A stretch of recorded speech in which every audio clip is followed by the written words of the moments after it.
In this video, we'll review the final step in the award setup process, which includes activating the contract and setting your GSU project milestones. From the Award tab, you'll select the View Contract link. Then you'll select the Lines tab, and you see this is a grants fixed product type, meaning we have fixed billing, and we will define the billing events for this contract. You'll navigate to the Detail tab, and the first line you'll update is the accounting distribution here.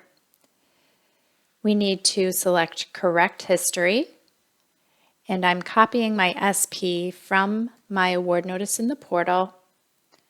I'm going to select the SP field here and just copy paste, and then change this to amount. I'm verifying my amount is $125,000, and now I'm going to save. Return to general information, and now we will define our billing plan. Again, you have to select the Detail tab, and then you enter the billing plan by selecting the pending link here.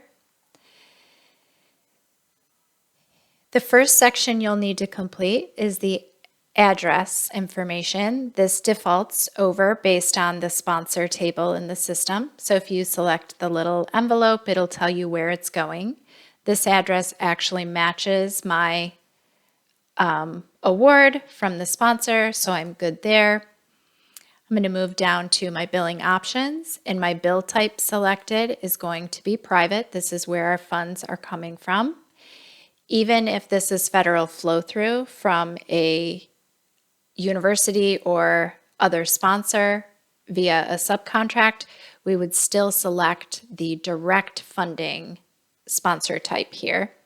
We don't change either of the next two fields, but we can add billing header information here. So I am going to add the email of the individual who we may need to send an invoice to. So I'm going to select that here.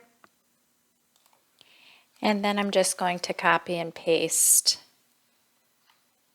the email from the award.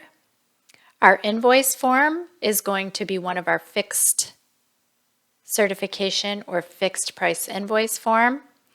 We don't need the certification because this is not federal funding, so I'm going to select the second option here. Our frequency is on demand. Project defaults, and since this is not letter of credit, we won't be changing it. Payment terms stay the same, payment method stays the same, and the billing specialist I'm just going to select based on our portfolio distribution. We noted this was Jordan when we were entering our project attributes, and now I'm going to save.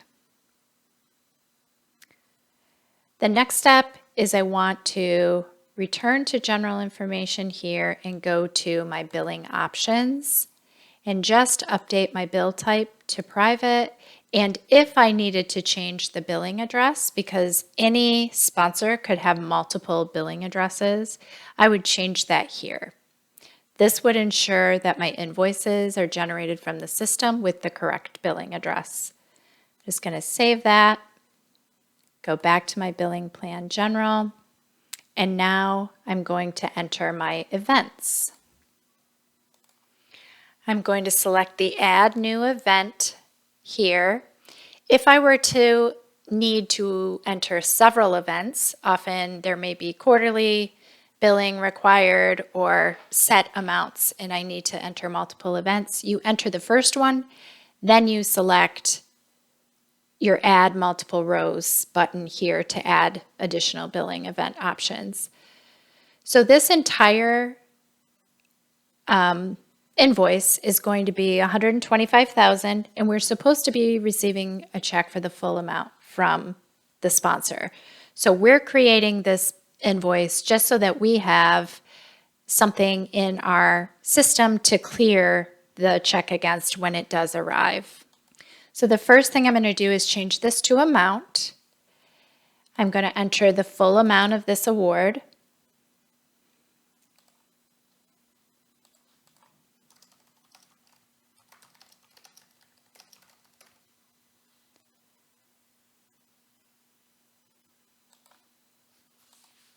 I'm going to enter an event note, And then I like to enter the day after, if possible, just to make sure, the day after today's date, just to make sure that this billing event is caught in the process. So I'm going to select ready for my event status. And now tomorrow, when that auto job runs every, I believe, 2 hours, 1 hour or 2 hours, it will pick up this invoice and generate it to Jordan's billing worksheet.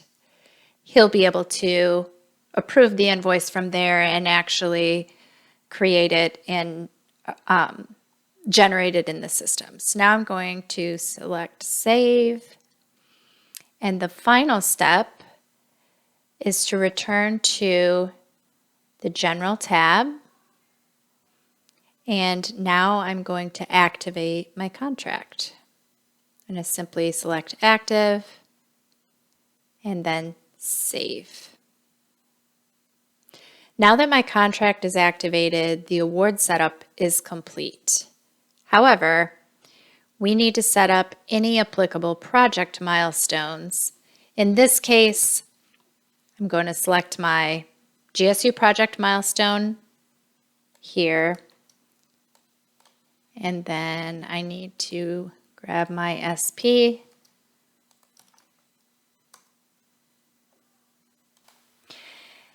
There are no specific financial reporting or programmatic reporting requirements for this award, but we do have a requirement to return any unexpended funds to the sponsor. So I am going to add a final financial report, and I'm just going to select other, and then I am going to select a date 60 days after the current end date of 2025, and just note our requirement to return funds.